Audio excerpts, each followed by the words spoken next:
Alrighty, what's going on, guys? So in this video, I'm going to be covering how I started coaching junior golfers. If you're new to the channel, this is a very reasonable question you might be asking, or if you've been following my stuff for a while and watching my other videos, this might be something you're wondering. Is it just how did Connor get into all this stuff? How did he learn these things? What's his background? What's he done in the past? Just how did he figure out all this stuff?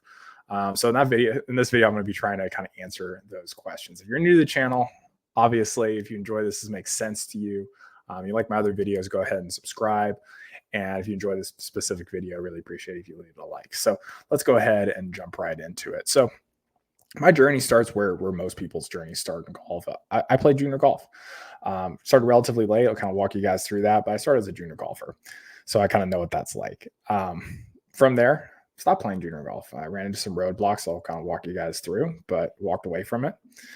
And after a little bit of time away from the game of golf, I started working again with a business called Course Kings, helping them kind of organize the way that they're presenting content. And it was actually working with my former swing coach, now business partner. This business is still running. Course Kings, and I really got a lot of mentorship, being able to work with other coaches as well, and being able to understand the game of golf a lot better. It kind of hit on stuff that I knew as a junior golfer, really solidified kind of logically how to work through that stuff. Then got into a business called Course Kings All-American. So kind of a riff off of the initial Course Kings, where we started working with junior golfers who wanted to play college golf. Kind of ran into some problems with that, roadblocks as far as getting those kids to their ultimate goals. And so that kind of led to searching for solutions, right? As you have a problem, you want to go ahead and figure that out. I'll kind of summarize for you guys what kind of the biggest takeaways were from that and kind of what I found there. After that, though, it wasn't just as simple as like, okay, cool, let's go ahead and just deploy this stuff, right? Because just because you think something makes logical sense, just because something makes sense to you doesn't mean it's actually going to work. So there's a period where I was applying that stuff to myself. I'll kind of share with you guys what that looked like. I started applying it to students, and so that they could really understand, to see like, okay, cool, does this stuff actually work if I apply it? If I give it to a student, does this actually help them improve? And from there, we got some pretty substantial results just right away. And so that kind of validated the premise. It was like, okay, cool. This stuff works for me, and it's also going to work for these kids. And then I got into independent coaching. I'll kind of walk you guys through why that was.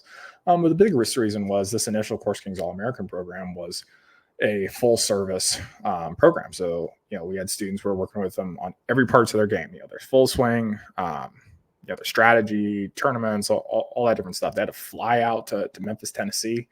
And it was a $20,000 a year program. So, very high end thing, definitely got great results for those kids. There's a lot of students who, couldn't, travel across the country. And there's also a lot of, people who, they really like their swing coach. They're happy with that. But they needed help with other stuff. They needed help with some of the things I'm going to be talking about in this presentation, but namely, stat tracking, building practice plans, picking the right strategy on the golf course, and kind of managing their mindset. So those are all things that people needed help with. And I was just kind of in a unique position because that's kind of what I specialized in within the business that we were running. And I just figured, I can help all these kids out. And there's a lot of kids who need that help. So that's kind of what I do now.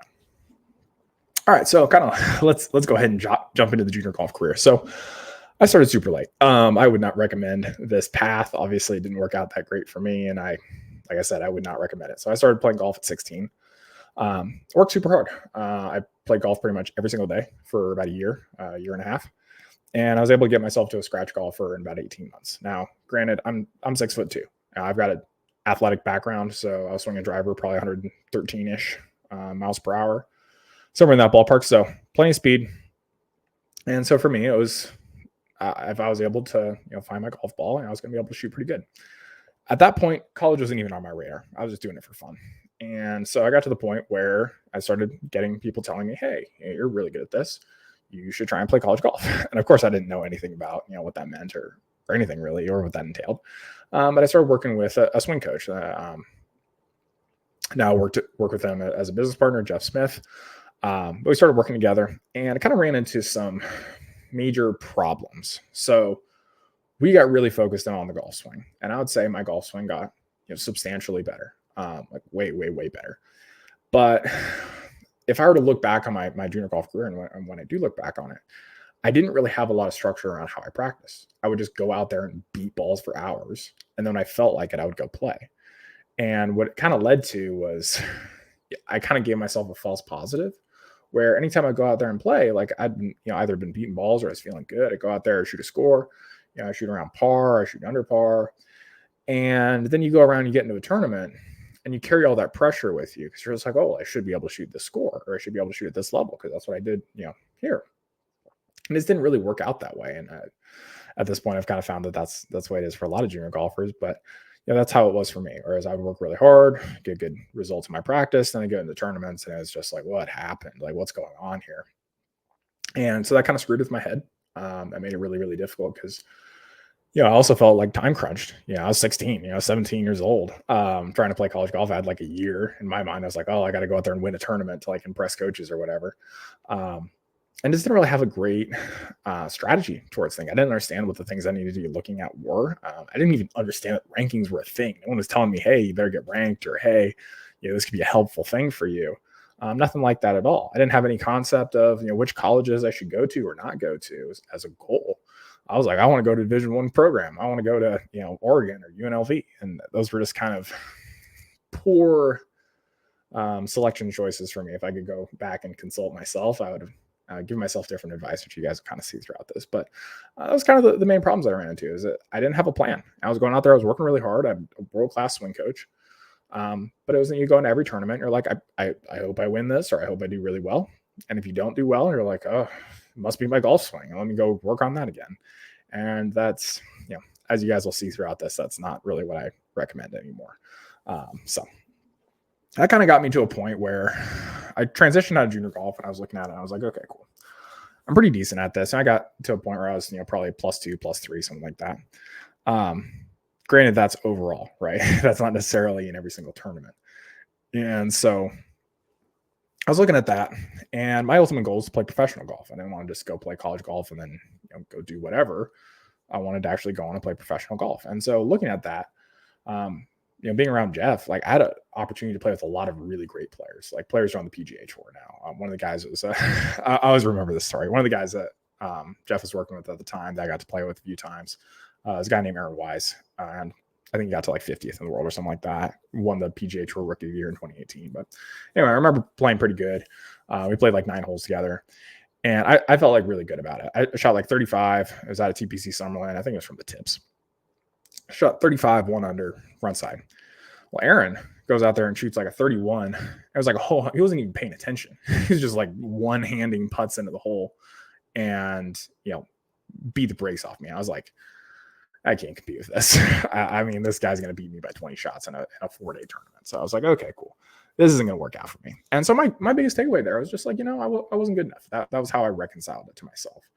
I wanted to do it. Wasn't good enough. And that was kind of it. And so from there, took a little bit of a step away. A few years later, I started working with Jeff on this business called Course Kings. And so Course Kings is essentially, it still exists today. It is a membership business where we had all these different lessons from different coaches, and it was a way for players to really kind of understand the game better, how the swing worked, the pieces in the swing, and kind of how to tie that together from kind of an information standpoint. And for me, it was really cool because I had to work with Jeff and really kind of study like, okay, how does this stuff work?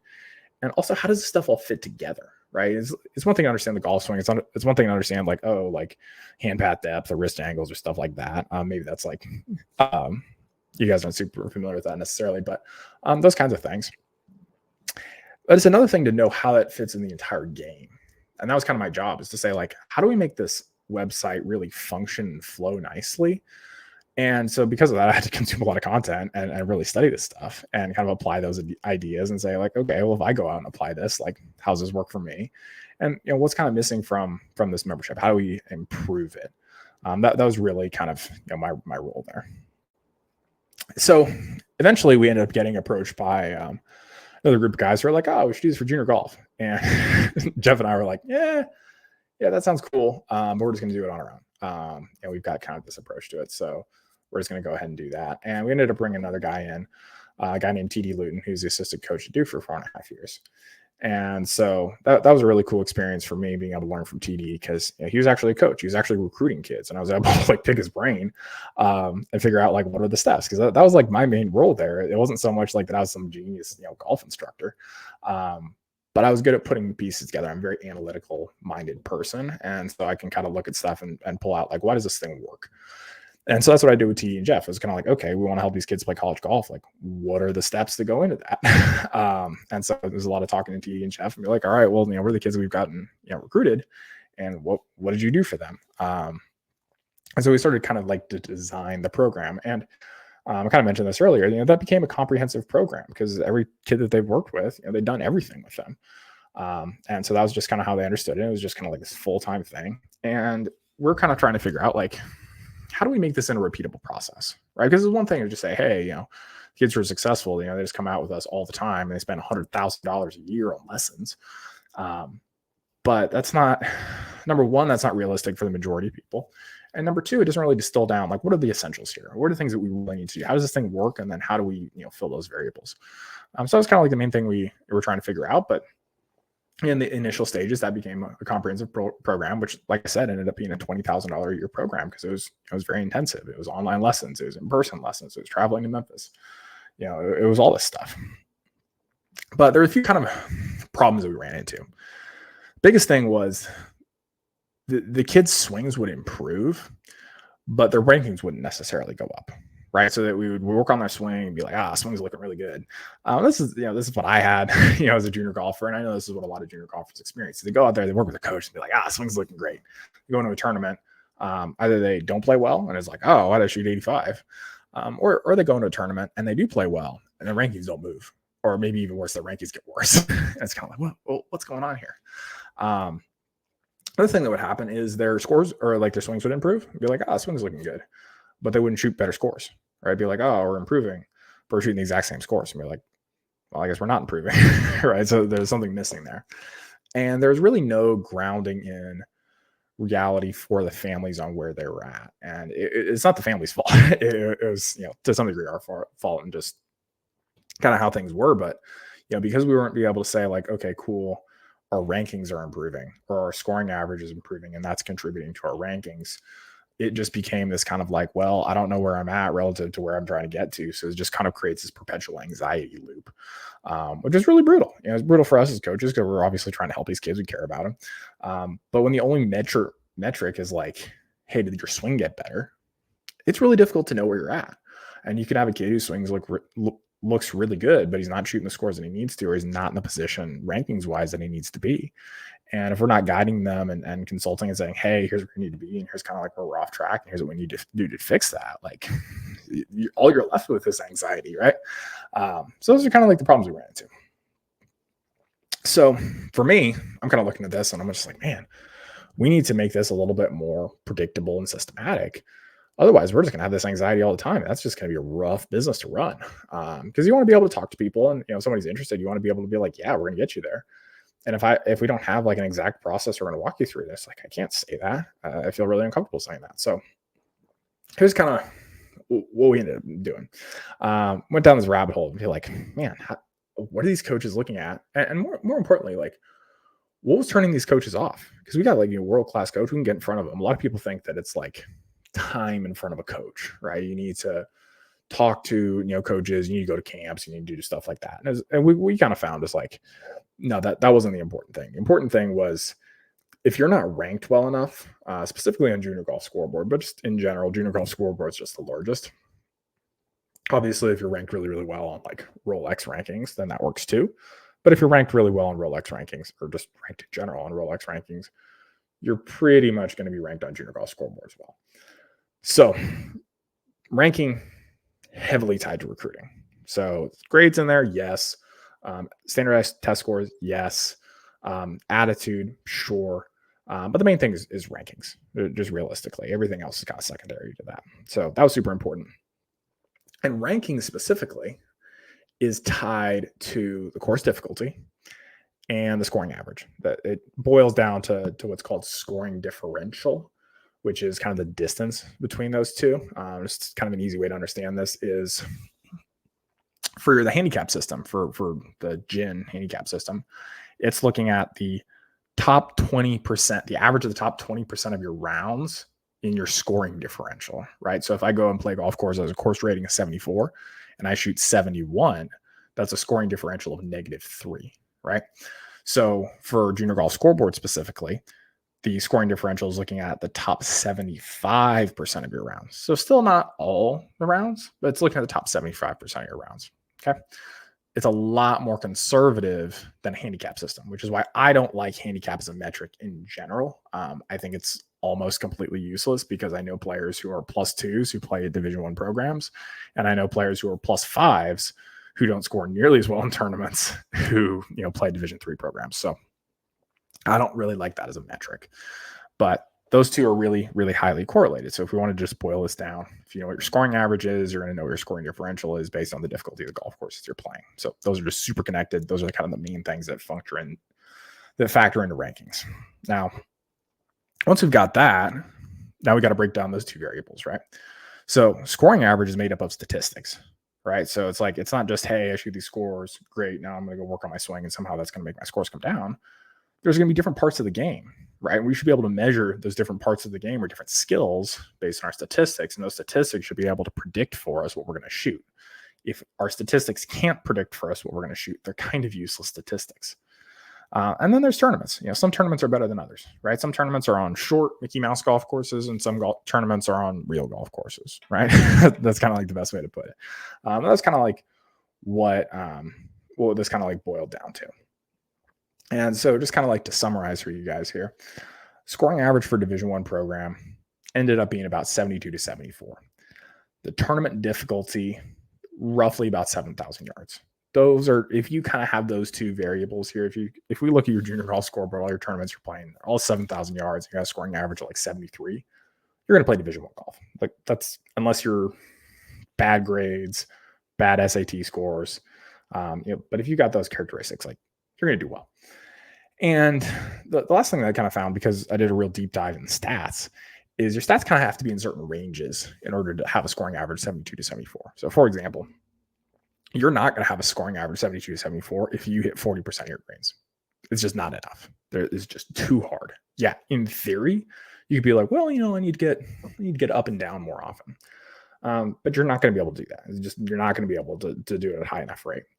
You might be thinking to yourself, oh, if I just made more birdies. And like, no, you just don't hit enough greens because you're just not going to get up and down enough. You got all sorts of problems.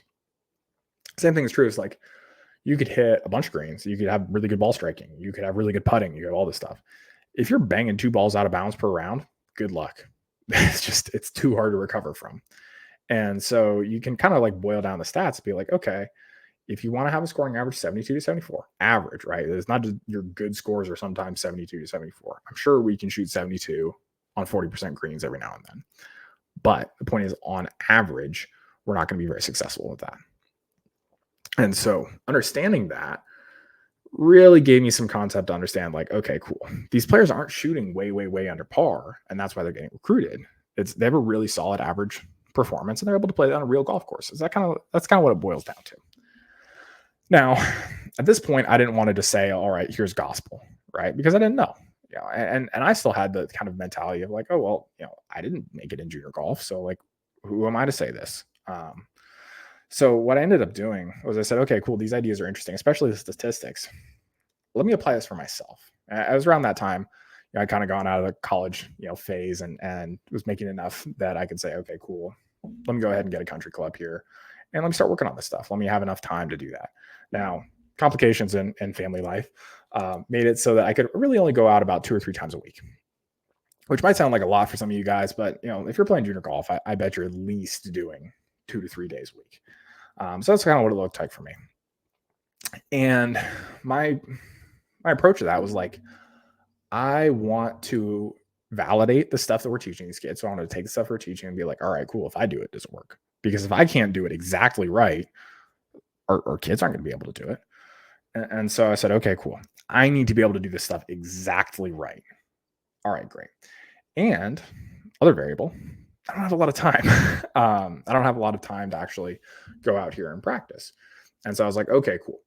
I need to improve as much as possible with the time that I have. And so I tested different approaches. I tested out and be like, what if I practiced for longer, right? So if I did like a 4-hour practice session versus a 2-hour practice session or a 1-hour practice session, what if I practiced for more days in between rounds of golf? So I played a round of golf and I like practiced like 3 days in a row.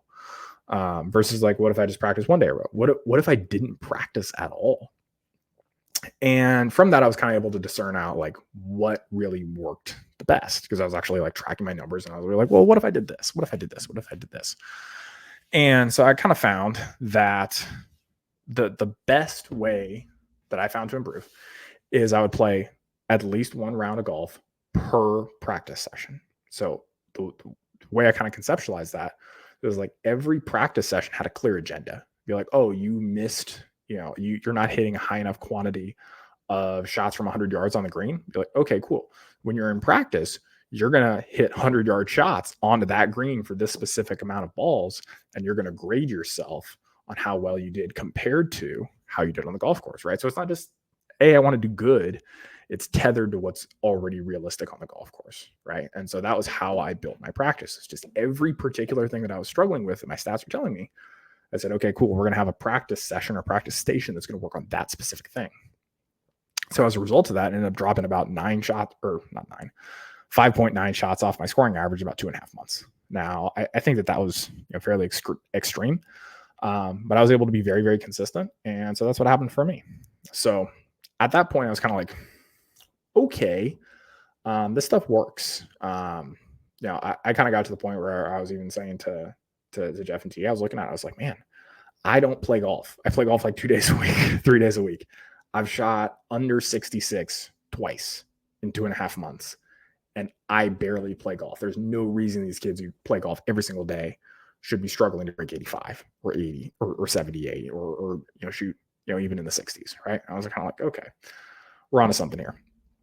Now, my biggest takeaways were stat tracking is super important. If you're not tracking your stats, you're basically wasting time. If you take one thing away from this video, if you see one thing from my stuff, is track your stats, track your numbers, because if you're not measuring, what are you doing? Would you ever consider running a business where you didn't look at your bank account? You didn't look at any of your metrics. You didn't look at, who's coming into your business. There's no way to get better at something without measuring. So step number 1 is measure. And just for all the people who are going to ask, yes, measure practice and tournaments. If you're using a good app, you're going to be able to segregate those two out. So Draw More Circles is my recommendation for that. That's what I have all my students use. I give them a promo code, so it's a lot cheaper because it can get a little bit expensive.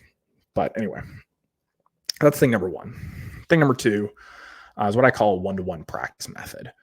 A lot of coaches out there, I think they just come up with drills because it sounds like it's hard. Be like, well, we're going to do this putting drill. And, to be fair, like there's a lot of coaches out there that are really great coaches. But I'm not a huge fan of the way that a lot of drills are structured. It's just kind of like, let's just make a drill that's hard. And, it's in kind of the same category of whatever you're struggling with. I don't like that perspective. I don't like it for a few reasons. Number 1, I look at the game as a bunch of puzzle pieces, right? Because if we have our stats, we can actually break it down into like, there's specific skills we need to be able to have. And then there's everything else, or just like random stuff you can do. So for example, one of the ones that's really popular right now is spinning the ball a lot around the greens, getting the real like nipper, like slice chip shots. In my opinion, trying to get really good at that, or like, let's see, varying trajectories, like high one, medium, low one, high one, medium one, spinny one, not spinning one. It's just like kind of a waste of time, in my opinion, at least for a player who is not already shooting kind of in that 72 to 74 range. If we're trying to shoot in the 60s, okay, fine. If we want to have a scoring average in the 60s, then sure, we can talk about how do we hook a little chip shot, right? Because I won't say that, a guy like Justin Thomas isn't doing that, or Rory. But for the most part, it's just not really a necessary skill as compared to being able to hit one consistent ball flight off the tee with your driver. Like, you are trying to work your driver both ways, good luck. You're going to hit too many balls out of bounds. Just your numbers are going to bear that out. And that's just kind of how it's going to be. So anyway, when we're practicing, we want to make sure that it's a 1-to-1 relationship. So if I don't have a high enough greens regulation percentage because I have too many shots from 100 yards that I don't hit the green with, then my practice should be, you guessed it, hitting 100-yard shots onto the green. And I'm going to have How often do I hit it on the green in tournaments? Or how often do I hit it on the green in practice? You better believe that that's the metric that I'm going to evaluate myself on when I'm in practice to be like, okay, well, I need to do a little bit better than this, right? That's going to strain me enough. It's going to make me focus and say, okay, cool. Let's try and get better at this. And then from that, we can say, oh, well, my golf swing's not good enough because I'm trying to do this. I'm putting all my focus in it. That is hit too many balls fat, or I don't have enough control over my shot shape. And so it's too difficult to get more than whatever my standard is right now if I'm on the driving range. And that's fine. But that's the time to really start looking at, let's screw through golf swing rather than saying, first premise, let's look at your golf swing, hit me a few balls. I don't like this. Let's change it. Now it looks better. That's what I don't approach coaching like that at all. I'm looking at like, what are your stats telling us? How do we design your practice around what those numbers are? That's the fundamentals here. Now, in addition to that, I also started looking at stats and strategy, right? So understanding for my numbers, maybe what are the best numbers for me to lay up to? And yes, I know if you push it up around the greens, that's going to be ideal, but not every kid is able to hit a 40-yard pitch shot with spin. Like, yeah, would you like to get there? Maybe that's a problem to solve. Sure. But sometimes we're in tournaments and we have reality to deal with. And so sometimes it's helpful to know, be like, hey, well, if I just drop this at 100 yards, I'm going to hit the green 80% of the time. Right now, I'm hitting par 5 greens 50% of the time. So if I just laid up on every single par 5, I hit 80% of my greens instead of 50% of my greens. Well, I just gained a green per round just by making better decisions. Right. So that's what I kind of mean when I say like using your stats to inform your strategies, just to take dumb mistakes out of play. It's like, how do we make golf easy? Right? Yeah, sure, we'd like to be able to hit all the shots, but what if we don't have all the shots? Can we still shoot in the 60s? Good players can, yeah, for sure. So that's something that was huge that I kind of learned there. And then the last one is stats and mindset, because if you're tracking numbers long enough, you'll come to understand that you don't shoot the same score over and over and over again. You shoot different scores, and there's kind of a variance on those scores. Fancy kind of math term for it would be like standard deviation, right? Now, in general, what I've found is junior golf standard deviation tends to be around 4. So give or take 4. So if we've got a scoring average of, let's say, 80, we're about 70% of the time, we're going to shoot a score somewhere between 76 and 84. So rather than worrying about what we're going to shoot in the particular round, because you go out there and shoot 83, 77 and be the exact same golfer. Nothing about you changed. A lot of players will read into that and be like, oh, well, I was 6 shots better the second day because I did this thing and this thing and this thing. It's just like, play 10 rounds and you'll find out and be like, oh, I'm pretty much the same golfer. And so really focusing on the main things that cause those scores to happen, I find to be much more valuable. So if you look at your numbers and say, okay, cool, well, the main thing that's holding me back is greens and regulation. And in order to lower those greens or in order to improve that greens and regulation, specifically this distance, and I haven't been hitting one shot shape now, so now I'm going to start hitting one shot shape. Then that becomes my focus for the tournament, not what I want to shoot. And I just say, okay, cool. If I can just do this thing, if I can just be like, all right, one ball flight all day and just really focus on like, how do I prioritize hitting as many greens as possible? And then I do that, the probability that I shoot lower scores on average is very high. And so that's like huge from a mindset perspective, because instead of going and be like, I don't want to play good in this tournament, it's like, screw that. You don't know if that's going to happen. But you can say, hey, if I just improve this one thing, or if I just focus on this one thing and execute this at a high level, then everything else is going to take care of itself. And best part, if that falls short, that's exactly what you talk to your coach about and be like, hey, I'm trying to do this in tournaments. This is where my focus is going. And for some reason, I'm getting stuck on this, right? And then you go back to your practice as well and be like, I really need to double down on this practice. If you're doing that practice for long enough and you're not improving, you're measuring your stats and you're just like, not just like, I feel like I'm not improving. It's like objectively that greens and regulation number is not moving. Well, then I know my practice or what I'm trying to do is ineffective. And so I can adjust. So those are the biggest takeaways. I know I spent a little bit more time on that, but that's just super important from like a mind-blowing lesson for me, because I didn't do any of this stuff as a junior golfer. Now, started applying this for students, right? That was kind of like the next step. I was like, all right, cool, this stuff works.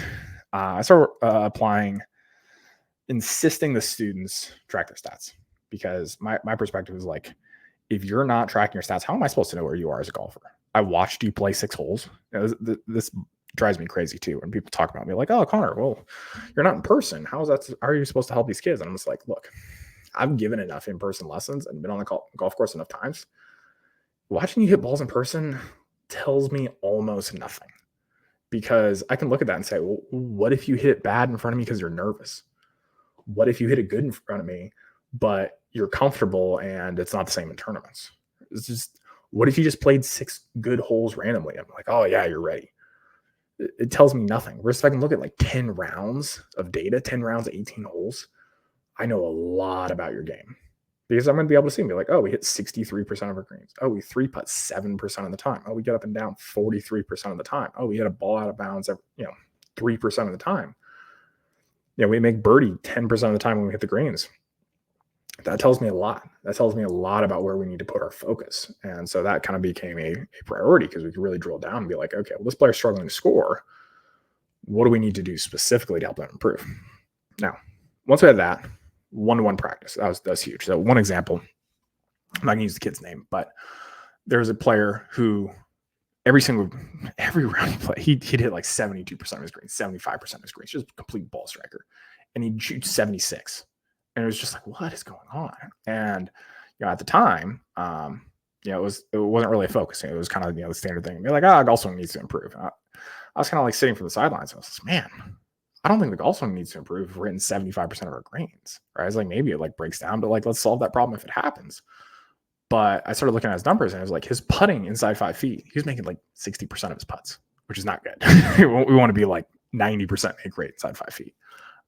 That's not like as a cumulative average, right? 95%. So that was kind of like the thing. I was just like, okay. And we can break down and be like, all right, well, that has everything to do with being able to start the ball online.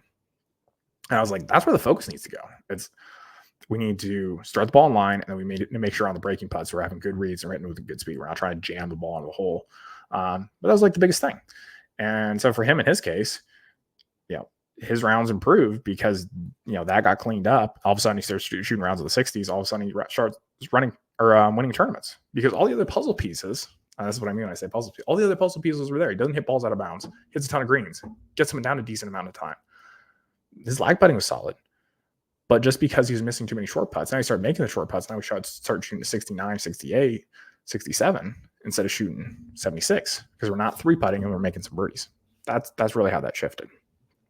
I also started guiding the students on their stats. So I kind of already touched on that. Just making strategic decisions about where you want to be on the golf course. And even you can take this to the extreme and say, like, well, what am I going to shoot on this golf course? Give yourself some expectations. Because that's kind of the other part of the coin that I haven't really touched on much. But like how far you hit it off the tee is really going to matter because it's going to matter where we're hitting our approach shots from. And if you're hitting 4-iron, it's like, yeah, maybe we can get better at hitting 4-irons. But to some degree, it's like, let's just try and hit it further. Let's see what we need to do there. But I started guiding them on that. And then the same thing with like longer players. They might give themselves 75 yards and they might not be good at that shot, but they might be really good at 100 yards and be like, all right, well, let's back it up off the tee. Yes, it's not technically optimal, but it's like for a tournament, be like, okay, cool. Well, you can hit 2-iron and play every hole and you're going to hit on the green 70% of the time because that's what your numbers say. And we're going to shoot a good score instead of doing something dumb, hitting 3 balls out of bounds. So again, or blading it over the green or we're trying to distant flighted wedge. Let's solve that problem another day. Guiding them on mindset as well. So a lot of kids go into tournaments and they think, oh, I need to shoot these scores because that's what I shoot in practice. But if we actually look at their scores in tournaments, maybe it's a scoring average of 77. They go out there and shoot 80 and they think they play bad because in practice they shoot 74. And it's like, your scoring average in tournaments is 77. Let's try and shoot 76. Let's just focus on that main thing. It really helped kind of tighten up the mindset and really give them reasonable expectations and just know it's like every now and then you're going to shoot a bad round. That's okay. And every now and then you're going to shoot a good round. That's not who you are as a golfer now. We need to stay focused on that average and focus on the main things that are going to drive that average. And then the last thing we kind of talked about, really focused in on, is which tournaments they need to be playing in. Because some kids, they just play what is convenient. And so we really got detailed about like, you need to play in these tournaments because they're going to improve your ranking. They're going to be on quality golf courses. And that's what's going to allow you to be successful and ultimately get recruited. So those are kind of the application things. Now, a couple of immediate results. Matt Carpentier and Matt Costello were a couple of players we were working with at the time. They got recruited right after I started applying this and started talking to them about it. Because that was probably beginning of 2022, really started applying these things. End of 2021 is kind of where I was validating this stuff. But 2022, started applying this stuff. And that's when they ended up getting recruited there. or maybe it was 23. Oh, I'm doing this long enough that I kind of lost track there. But anyway, both of them got recruited. Here's kind of like their circles numbers. So as you guys can see, like we're tracking a lot of rounds of golf. And that was kind of, the big aha. I was like, okay, cool. This stuff works. And then I got into kind of independent coaching. And like I said, this was really driven by, there were lots of people that I was talking to who were interested in the program, but they're like, we like our swing coach. We're happy with that. We're just missing on the stats. We're missing on the practice. We just go out there and do random stuff. We understand the value of that, having focus. We're struggling with like our mindset. We got into a sports psychologist and they're just like, oh, just care less. And that hasn't really, worked well for us. We understand this idea of being able to use stats and expectation management to shoot better scores. We want to work with you on that, but just that thing. And so that's how I ended up doing what I do now with the targeted golf program, which is what I call it, because it's specific around like, here's what we're going to get really dialed in about, like, here's where we're trying to go. Here's where you're at right now. Here's the gap. And here's specifically what we need to do along that path in order to get you there. And then drill specifically down into like, okay, these are the drills you're going to do. This is how we're going to know if those drills are working, because we're going to evaluate it in periodic cycles here. And we're going to make sure you're focused every single week on the thing that matters the most. And so I'm kind of able to guide students on, tracking the right stuff, practicing the right stuff, using that stuff in their strategy, keeping them focused on the right things, using that to kind of guide their mindset. So understand, be like, all right, here's what I should expect of myself. Here's kind of what I did. And so we kind of start to relax and kind of understand, be like, okay, here are the main things I just need to focus on. If I just keep doing this, I'm moving in the right direction. You start to feel confident. And so other players have gotten recruited since then, obviously, but that's kind of my backstory. That's kind of how I got into this. And so if that's interesting to you, and if you'd like to talk to me about you're a junior golfer, or potentially get a little bit of help with this, I'm going to link below where you can learn a little bit more about my process specifically now. And also have an opportunity for you to be able to book a call and talk to me with your junior golfer and just kind of look at their specific situation. Or if you enjoyed this video and you're just kind of like want to learn more stuff for free, then obviously YouTube channel, subscribe, like the stuff, go ahead and consume that. I come out with a video per week. And then last but not least, if you're kind of on the fence, you're just like, I don't want to talk to this guy yet, but you still want some free stuff. And you want to get a little bit more contact than once a week from the YouTube video, I'll also have a link below this video for my newsletter. Come out with 3 emails per week, be a YouTube video, a lesson, and a case study every week. So if you're interested in that, go ahead there. Otherwise, that's it. Hopefully you learned something here, and looking forward to getting to know you guys a little bit better as you hang out in the comment sections or book calls or jump on the newsletter. So I'll see you guys in the next one.